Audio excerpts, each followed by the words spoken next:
All right, let's talk about something that you use every single second, but probably never think about. I'm talking about the hidden architecture that runs basically everything online. We're going to dive into database design, the secret art of turning a total digital mess into something clean and clear. Let's get into it. So let's just start with a really simple question. What would actually happen if you just took all your data and threw it all into one giant pile? I mean, just imagine it. All the data for a university, every student, every course, every grade, just all dumped together. Sounds easy, right? But yeah, it gets messy, fast. Okay, so check this out. This right here, this is a perfect example of what goes wrong. It's one big table for a student record system. You see how the student's name just gets repeated over and over and over again for every class they take? Now think about this. What happens if a course name changes? You'd literally have to go hunt down every single entry and change it by hand. It's a total recipe for disaster. And that leads us right to our first big topic, the data disaster. This is exactly what it sounds like. It's what happens when you build a database without a plan. A bad design just creates this awful domino effect. It all starts with data redundancy. That's just copying the same info everywhere. And because of that, you get data inconsistency. Where you update one record, but you miss the other 5 copies. Suddenly, nobody knows what the real information is. Finding anything is slow, fixing things is an absolute nightmare, and you can forget about trying to grow the system, it just breaks. So, how do we stop this from happening? Well, like with anything, it all starts with a good plan, which leads us right into our next section, sketching the blueprint. The first step is absolutely crucial. It's called data modeling. And honestly, the best way to think about it is like an architect's blueprint for a house. You wouldn't just start throwing up walls, right?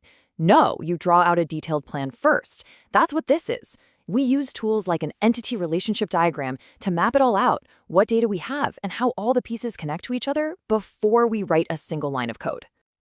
Okay, so we've got our blueprint. Now it's time to actually tackle that mess we started with.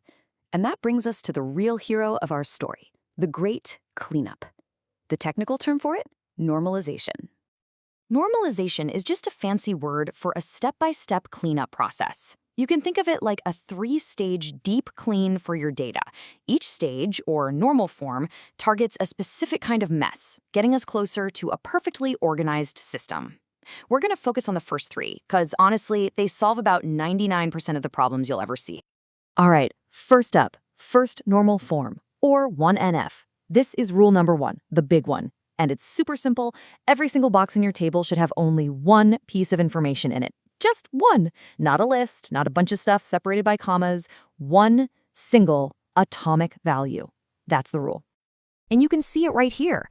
Before, on the left, you've got math and science all jammed into one cell. That's a huge no-no. After, on the right, look at that, it's beautiful. One row for math, another row for science. Each cell has exactly one job. It seems so simple, but it is incredibly powerful. Okay, on to step 2, second normal form, or 2NF. This one is all about making sure every piece of data lives in its proper home. So back to our student example. The course name, like Intro to CS, does that describe the student or does it describe the course? It describes the course, right? So 2NF says, hey, that doesn't belong here. We need to move it into its own dedicated courses table. That way we only have to write it down once. And the last step in our big cleanup is third normal form, 3NF. This one gets rid of indirect links. Imagine in our new courses table, we also put the professor's office number. Well, hold on. Does the office number describe the course, or does it describe the professor? It describes the professor. So 3NF tells us that info needs its own professor's table. The rule is simple. Everything in a table should depend on the key, the whole key and nothing but the key. And there it is. After our great cleanup, that one horrible, messy table from the beginning is now 3 beautiful, clean, interconnected tables. We've got a table for students, a table for courses, and one called enrollments that just links them together. Everything has its place, all that repetition is gone, and the whole thing just makes sense. But look, getting the data clean is only half the battle. How do you make sure it stays clean? Well, that brings us to our next big idea, keeping your data honest. So you've done all this hard work to organize everything. Now you have to put up some guardrails. We need to set up some rules that protect the data's accuracy and reliability over time. The whole concept is called data integrity. Our first guardrail is entity integrity. Sounds fancy, but it's dead simple. It just means every single row in a table has to be unique, period. We do this with a primary key, like a unique student ID. It can never be empty and it can never be repeated. No two students can have the same idea. Simple. Next up is referential integrity. This guardrail protects the connections between our nice, clean tables. All it really says is if an enrollment record points to a student, that student has to actually exist in the student's table. This is what prevents so-called orphan records, an enrollment floating around that points to a student who's no longer there. It keeps all the links from breaking. And our third guardrail is domain integrity. Think of this one like a bouncer at a club for your data. It checks every piece of info at the door.